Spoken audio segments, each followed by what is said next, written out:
In God's name, the gracious, the merciful, peace and blessings to you. If I may, we are going to discuss, God willing, a journey which is titled The Road to the Sun Alignment, known as the legendary road leading to Abu Simbel. Over the course of a series of upcoming episodes, God willing, we will thoroughly explore the remarkable solar alignment phenomenon that takes place at the magnificent great temple of Abu Simbel, providing you with in-depth analysis, vivid descriptions, and all the fascinating details. I am Dr. Kasim Zaki from Minya University, Arab Republic of Egypt.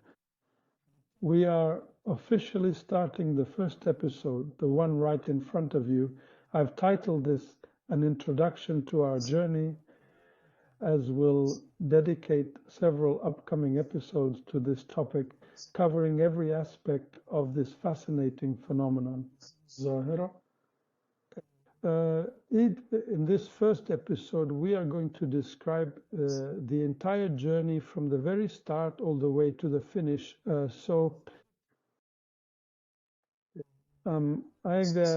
I am primarily a professor at the Faculty of Agriculture at Minya University, but I have a passion for antiquities and history, and this hobby has been with me since childhood. I used to hear stories about the temples, about the pharaohs from my family, from my father and mother, people older than me, but I've never seen a temple in my life. I live in Esbet El Masri village in Al-Kil West, Edfu district, Aswan Governorate. It's the place where I was born and raised. Esbet El Masri village is located on the Nile in the Aswan Governorate in southern Egypt. The village is about 5 kilometers away from the temple of Edfu. This is my very first time visiting Edfu in the company of my father. And I was about 7 or 8 years old, and I used to hear about the temple, about the Barba, and that's what they call Egyptian temples in Egypt. In the villages, we call it the Barba. It said that this is an Arabic name because when the Arabs came and conquered Egypt, they called the temple Barba. I'll cover that topic later, God willing. But just by looking at the temple from the outside, I didn't have the honor of going inside at the time. I was absolutely dazzled and amazed. I was struck by the sheer size of the building, the way it was constructed, but I couldn't find answers to my many questions from my family or my colleagues. Who built this temple? Even visits to the temple were, rare. Information was scarce. If we were to compare this temple to the houses and peasant villages we came from, the difference is night and day. There is a vast gap between towering, cloud-reaching arches and the huts of farmers. And so a desire grew within him to know who built these colossal structures and why were they built and why does no one live in them? That opened my eyes to so much information about pharaonic history, to the point that I eventually earned a bachelor's degree in agriculture, a master's in genetics, a PhD in genetics, and became an assistant professor.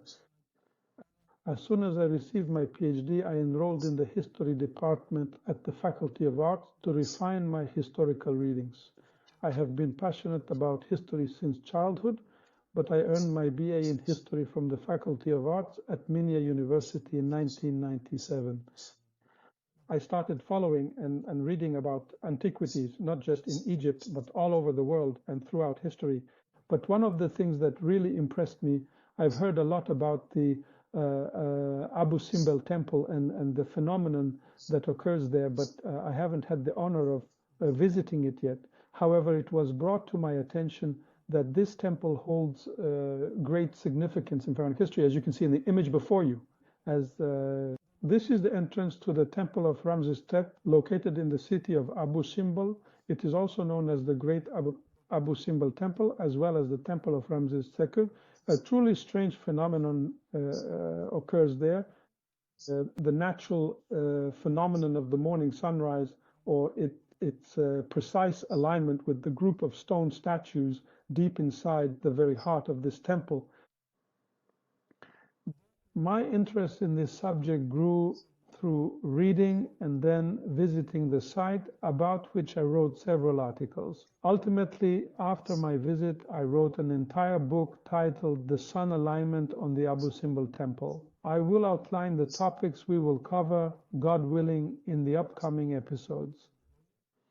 This particular book was officially published in print back in the year 2019, and it was officially released at the book fair during the month of January of that same year. It covered the entire phenomenon in great detail and was carefully structured to include 7 distinct and highly informative chapters. The book is organized into 7 distinct chapters. These sections cover the ancient city of Abu Simbel, the sun alignment phenomenon, the temple's purpose and its original construction. We also explore the epic rescue mission that saved the temple from being submerged. Finally, we discuss the legendary Pharaoh Ramses II in great detail. And we discussed the most famous structures that he constructed. Then we spoke about our journey to Abu Simbel to visit the 2 temples. We also added additional references to this book.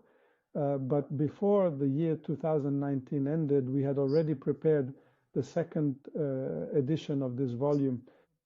The 2nd edition was significantly more refined, and its overall content was expanded by more than half, reaching a total of over 35,000 words. If we take a closer look at the contents, we will notice that there are now 22 chapters in total rather than the original 14. However, we kept the 7 doors, and we wrote in great detail about this phenomenon, the temple and its construction, how it eventually disappeared from sight, and the people who discovered it.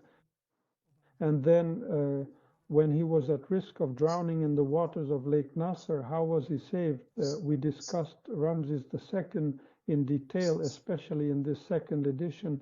Who was Ramses, and is he the Pharaoh of the Exodus, as the Jews referred to him?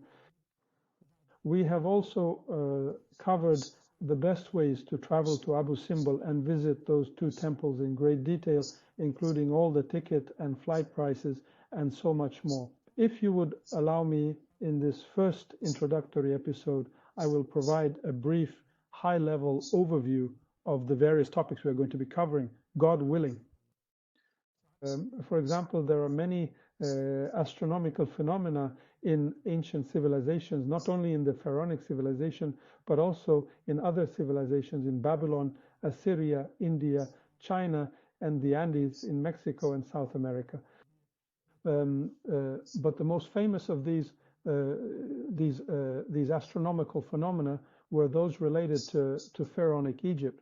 And although, God willing, at the end of our episodes, we will explain that the term pharaonic is considered incorrect. It is a mistake that people have grown accustomed to. The astronomical achievements of ancient Egyptian scholars are among the most mysterious and advanced phenomena ever recorded. They have baffled experts across all disciplines, from science and construction to architecture, sculpture, and beyond. This phenomenon, it's very simple, and we'll be talking about it in the upcoming episodes. God willing, the sun rays enter the temple on only 2 specific days of the entire Gregorian calendar year, illuminating 4 statues inside a chamber 60 meters from the temple's primary entrance, as you can clearly see in this photograph. Abu Simbel, however, occupies a truly unique and special status in the hearts of many. For instance, the renowned former Antiquities Minister and Secretary General, Dr. Zahi Hawass, who is widely considered to be Egypt's most famous and celebrated Egyptologist, often recounts how those 3 months he spent living in Abu Simbel were truly among the most beautiful and memorable times of his entire life. he says, when the plane returns to Cairo, a strange silence falls over the place, and the warmth of the sun turns into a refreshing chill. I believe this experience, in the words of Zahi Hawass, had a profound impact on my peace of mind and deepened my knowledge and love for antiquities. This is quoted verbatim from the introduction to the book Abu Simbel, Temple of the Rising Sun, authored by Dr. Zahi Hawass. The city of Abu Simbel is of great significance both in ancient pharaonic history and in modern times. If we look at the map of Egypt, we will notice that the Abu Simbel temples located in the city of Abu Simbel are 280 kilometers southwest of Aswan and 40 kilometers from the Egyptian-Sudanese border, which means they are considered one of the most remote points on the map of the Arab Republic of Egypt. The site is currently nestled in the embrace of Lake Nasser, and we will discuss this in detail, God willing, as it was a mountain held sacred by the local Nubian people, where Ramses the Sun built, or rather carved, the two temples.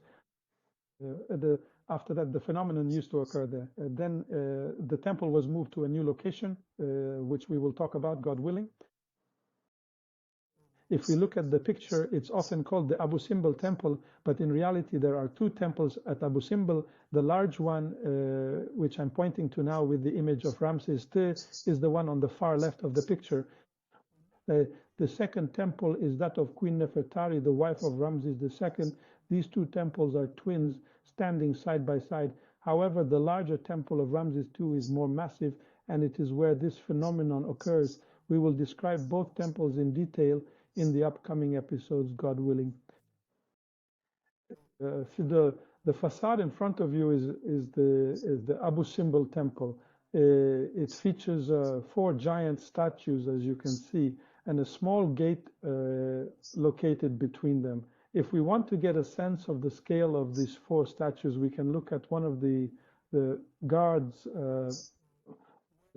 Titian, standing on the statue's foot, one of the 4 statues. It's a very, very big statue.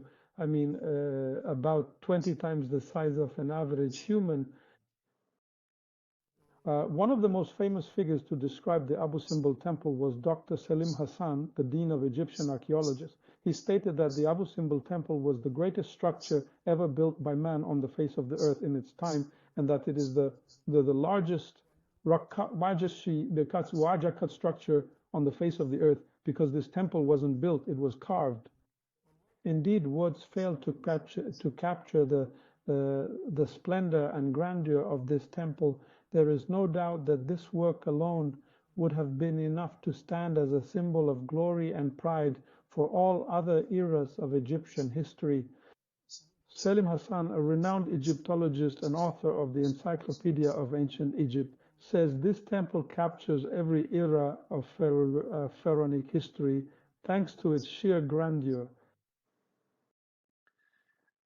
Also, the novelist Amelia Edwards was a novelist, journalist, traveler, and Egyptologist. She wrote a book called 1,000 Miles Up the Nile. This book was published over 100 years ago. It has had over 20 editions, and it is still being reprinted every year. What did she say? In the entire heritage of Egyptian sculpture, there is nothing that matches the magnificence with which the artist of Abu Simbel handled the tons of stone, bestowing upon them such a fluid form. She fell in love with this statue during her trip along the Nile. That is why Egypt featured the facade of the Abu Simbel temple on its currency. The Egyptian pound, as you can see in the image before you right now, in recognition of the temple's significance. We might talk later, God willing, about this temple and its components, like the picture, the sketch in front of you, which depicts the temple and how it was carved into the heart of the mountain. The image in front of us is perhaps a floor plan diagram showing the chambers, halls, and the location of the Holy of Holies. Following the construction of this temple, it remained hidden beneath the desert sands for quite some time, and it was the very last one. A pharaonic figure I mentioned is King Samtik II. In the 6th century BC, there was a campaign led by the Egyptians, accompanied by Greek mercenaries heading to Nubia. A record of this expedition was inscribed on the leg of one of the 4 statues. That was back in 600 BC. The last records were from the pharaonic era, as this temple was buried under the sand and remained hidden for 2400 years until it was rediscovered. As you can see, this temple is carved into the heart of the mountain, and in this area, very strong winds blow. These winds transport the shifting sands, which would completely block the temple to the point that both the great and small temples were buried. They remained buried under the sand for 2,400 years, and no one knew anything about them during those 24 centuries. This is also a picture showing how boats used to pass through this area before the High Dam and the Aswan Reservoir were built. They could see the statues, but no one ever entered the 2 temples because there was no visible sign that there were chambers and halls and so on beneath the mountain. Back on the 22nd of March in the year 1813, a scholar of the Orient known as Burkhardt, who would eventually convert to the Islamic faith and adopt the name Hajj Ibrahim, caught a glimpse of the 4 colossal stone statue heads. In his report from that same year, he noted the presence of these massive statues, yet he never actually ventured inside the temple itself. Then people used to take trips to the Nubia region, visiting the many temples that stretch from Aswan to the border, a distance of about 300 kilometers. The whole area is filled with temples. The picture you see here shows a sailboat flying the flag of the Kingdom of Egypt, passing along the Nile next to the great temple of Abu Simbel, or the temple of Ramesses II. However, I noticed that sand is also covering a large portion of the entrance. Back in the year 1815, Hajj Ibrahim Burkhardt encountered an Italian adventurer who had traveled to Egypt, a man by the name of Belzoni. He told him there was a temple and some statues, but said, "I don't know the specific details, so you might want to go and see it for yourself." All of these events took place back in 1815. In the year 1817, Belzoni finally traveled there, though he had made a rather unsuccessful attempt to do so the year before in 1816. On August 1st, 1817, he successfully managed to enter this temple. Therefore, he is considered the very first true European explorer of this site. The image you see before you might be a drawing by the Scottish painter David Roberts from 1831, which means it was created sometime after his initial entry. Belzoni discovered the temple about 13 years ago, but the sand was covering half the statues in the Great Hall, which indicates that the temple was buried from the outside, and it was also completely covered with sand from the inside. When Giovanni Belzoni first succeeded in making his way inside the ancient temple, he was considered the first. Belzoni had originally come to demonstrate an irrigation machine to Muhammad Ali Pasha, and when it failed, he turned to Egyptian antiquities. He wasn't an archaeologist, nor was he an intellectual. He was primarily a circus performer, but he spent about 3 years in Egypt and discovered 4 tombs, including the tomb of Seti Tara. As we mentioned, he discovered the great temple of Abu Simbel. He opened the pyramid of Khafra. He discovered the city of Berenice, the capital of the Red Sea. He visited the Bahariya oasis. he moved the smaller statue of Memnon. He moved an obelisk from the temple of Philae. He took a very large number of Egyptian antiquities and transported them abroad. He also wrote a book. The book, Belzoni in Egypt, is available and discusses his discoveries. Unfortunately, he was one of the biggest looters of Egyptian antiquities. That is why when he entered the temple of Ramses II, he took a group of about 7 statues, like the one you see in the image before you. We have written an entire book about Belzoni, but God willing, we'll discuss his connection to the Abu Simbel temple. After the great temple of Abu Simbel was discovered in 1817, expeditions began traveling there. However, the water levels began to rise, especially after the construction of the Aswan Dam in 1902, followed by the raising of the dam in 1912 and 1932. The water came close to the side of the temple entrance, as we can see in the image before us. This is a tourist boat in front of the temple of Nefertiti, the Ramses, the small Abu Simbel temple. The image you see here might also show this. It was drawn by Andrew McCallum.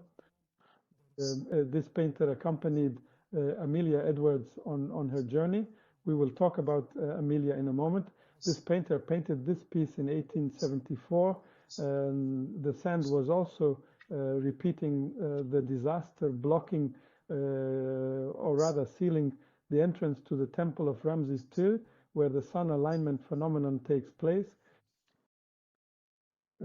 Once the ancient temple has been completely cleared of all the heavy sand, as you can clearly see right here before your very eyes, a large tourist ship is currently anchored and sitting right there directly before us in the water. However, the rising water levels are now within just 10 meters of the main entrance, which is seriously threatening to completely flood the entire historic site very soon.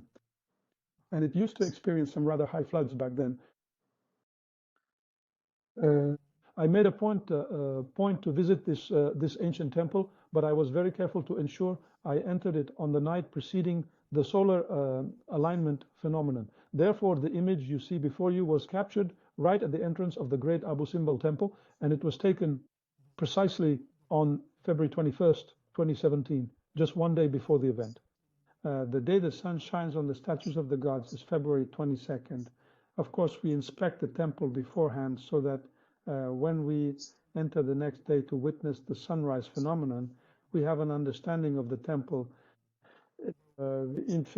If you notice at the end of the corridor where I am standing in the innermost chamber, you can just make out those small figures. Those are the statues of the gods that the sun shines upon on February 22nd and October 22nd of every year. This is the first hall. As you enter from the main gate, the large first hall features 8 statues of Ramses II in the form of Osiris. Then comes the second hall, and at the end is the Holy of Holies. We will discuss the temple in great detail, God willing. The second hall features 4 massive imposing columns. I have noticed something quite strange here, never written about. The number 4, I will discuss this curious phenomenon, the recurring number 4 at Abu Simbel. This image here clearly shows the second inner hall. Moving on, the interior view, which we are going to zoom in on during the following image, is known as the Holy of Holies. This specific Holy of Holies area features 4 distinct statues that are located directly on the southwest wall of the temple. This is the one where the sun shines on 3 of the 4 statues, and we will discuss it in detail, God willing. However, we are generally describing the temple of Ramses II.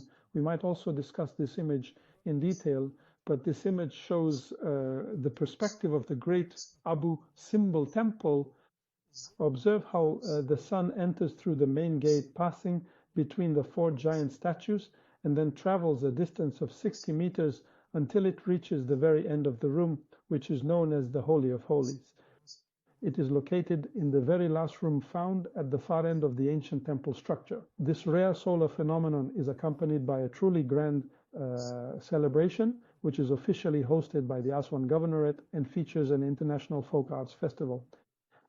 A large number of international teams come from various countries, China, India, South America, and many others. They hold a celebration at night that lasts for about 2 hours at the theater located in the temple complex, and then it moves to the heart of the city. Next, the sound and light show is presented, as you can see. It uses the facade of the two temples as a massive projection screen, just like the image in front of us. It tells the story of the temple's construction and recounts the Battle of Kadesh, which is this one here. The temple was originally built for her, or this battle was recorded in it in detail, as we can see in some of the images before us during the sound and light show. At the very break of dawn, everyone gathers together to watch the sun as it enters, casting its light upon the statues of the three gods for a duration of about 25 minutes, with the notable exception of the fourth one. I've tried to explain it in detail, and I will go over it, God willing. But in the image in front of you, this is the first moment we approach the Nile. The Nile is currently next to the temple in the location it was moved to. This is the first image. The sun is just beginning to appear. Everyone is watching for the sunrise. As soon as the sun rises higher in the sky, it starts to enter through the gate. This is the main gate of the temple in front of you. Then the bright light spreads inside the temple to these three sections. The sun rises higher and higher, and as it does, it enters. People have started lining up in queues to watch the sunrise. Thousands of tourists are waiting. About 4,000 to 5,000 visitors visit the temple on this day. As you can clearly see for yourselves, the lines have become so long that security is now required to help people get inside. A very large number of tourists, mostly foreigners, are entering the temple. Even though the lighting has begun, as you can see, people continue to enter to watch the 25-minute event. As you can see, it is a truly grand celebration to witness this phenomenon. For those who aren't able to get in, and certainly there are people who don't, there are giant screens outside. As you can see, this screen is broadcasting what's happening inside live. In addition, there will be a large number of international news agencies and television channels present.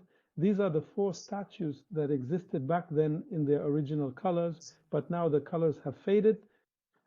We will discuss the 4 statues in detail, God willing. The sun, of course, rises gradually on the 3 statues, while the 4th is not touched by the sun because he is the god of the underworld. This image shows the 3 statues of the gods inside. We will discuss them in detail and describe them inside the Holy of Holies. As for the statue furthest to the north, that is the god of the underworld, which the sun never touches.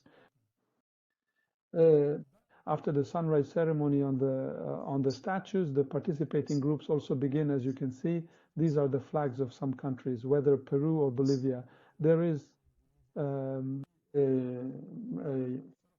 artistic troops from across the globe: Brazil, India, China, over 30 annually, plus Egyptian groups join this celebration. Many witness this event with us and celebrate with their flags. In 2018, to mark the 50th anniversary, the celebration was attended by the Minister of Antiquities, Dr. Khaled El-Enani, the Minister of Tourism, the Minister of Social Solidarity, the Minister of Culture, and a large number of ambassadors and advisors from countries around the world. Cultural advisors also attended this event. Every year, there's a very grand celebration. I'm really curious, could you explain why it's specifically February 22nd and January 22nd? We will certainly discuss this in detail. However, some people still cite this as the king's birthday and coronation day, but that information has been proven incorrect. Perhaps the one who confirmed this error is Kenneth Kitchen, a scholar specializing in the history of the Ramesside period. He said that King Ramses II's coronation was on June 18th, not February 21st. We will discuss this point in detail.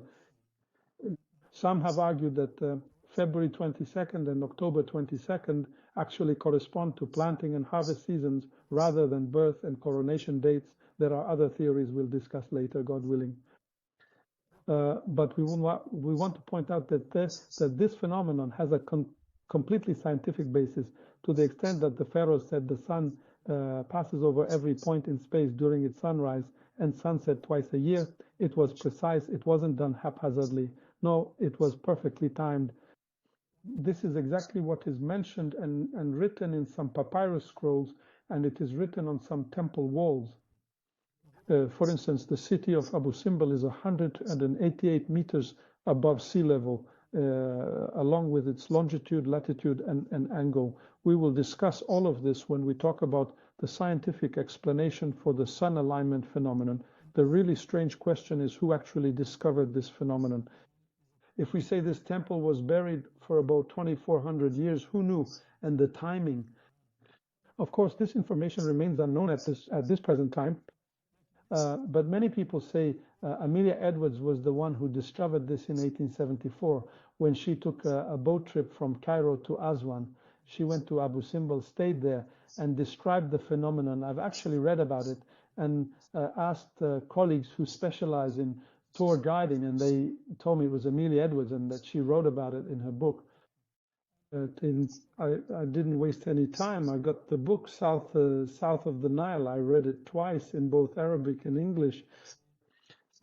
She did indeed visit the temple and stayed in front of it for 2 weeks with her team. She was on a dahabiya, which is a type of boat. However, she didn't see the phenomenon. This is confirmed by the fact that she stated she was there from January 31st to February 18th, 1874, even though the phenomenon was occurring on February 21st, meaning she left 3 days before this phenomenon. And of course, I will present the evidence before you, God willing, from her book, like this image from the translated book, A 1,000-Mile Journey, which was translated into Arabic. Chanti, the General Egyptian Book Organization. Also, in the 19th chapter of this book, this information was confirmed. Actually, to be even more certain, I got the English version and found the same thing. It says that she didn't stay on the 21st. She stayed from January 31st until February 18th, then she left. This phenomenon was already occurring by February 21st. I consulted many colleagues, but unfortunately there is no confirmed information available yet. Who exactly discovered this phenomenon? We will discuss this in much greater detail, God willing. However, after the high dam was built in 1960, this temple was submerged. As you can see in the image before you, the water covered all the temples, including the one in this picture. This is the Philae temple. However, the Abu Simbel temple was also on the verge of being completely submerged. A rescue operation had to be carried out. As you can see from the water, this was the rescue operation following the construction of the reservoir. The architect of this operation was Dr. Tharwat Okasha, who was the Minister of Culture and National Guidance in the United Arab Republic. This period was during the union between Egypt and Syria. President Gamal Abdel Nasser fully supported this project. We will discuss the rescue of the Nubian monuments in detail. In fact, there are some thorny issues, such as the fact that President Abdel Nasser gifted 5 of the Nubian temples to some of the countries that participated in this effort. This is true, but for reasons we will discuss in detail, God willing, the rescue of the Nubian monuments was the talk of the world, to the point that, for example, commemorative stamps were issued worldwide highlighting the rescue of the Nubian monuments. This is one of the stamps in front of you, showing the 2 temples. However, there were many ideas for saving the two temples, and we will discuss them in detail. One was to leave the temples in their place and build a glass panorama over them so people could view them from the outside or via an elevator. Some people even thought about moving the temple, attempting to lift the structure whole with hydraulic cranes was deemed too risky. They chose a plan by Dr. Ahmed Osman, the founder of Alexandria's Faculty of Fine Arts, to cut the temples into smaller pieces in order to relocate them. This is the idea they implemented. It started like this. They built a wall around the two temples to protect them from the water. The water kept rising, and then they started cutting the two temples into small pieces. Then they started moving them. There were 2,000 workers, just like the picture we see in front of us.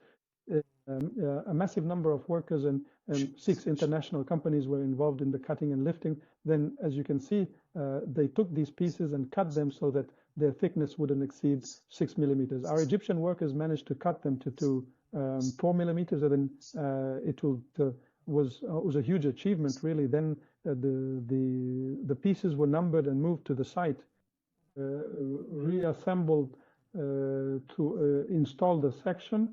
And as noted, this temple is carved to support it. They built a concrete dome, which we'll discuss. President Nasser oversaw the process. Here he inspects the great temple of Abu Simbel. With him were Dr. Thawat Okasha and senior state officials. This was in 1968. A massive celebration took place in 1968 following the successful rescue of this temple, the image you see before you.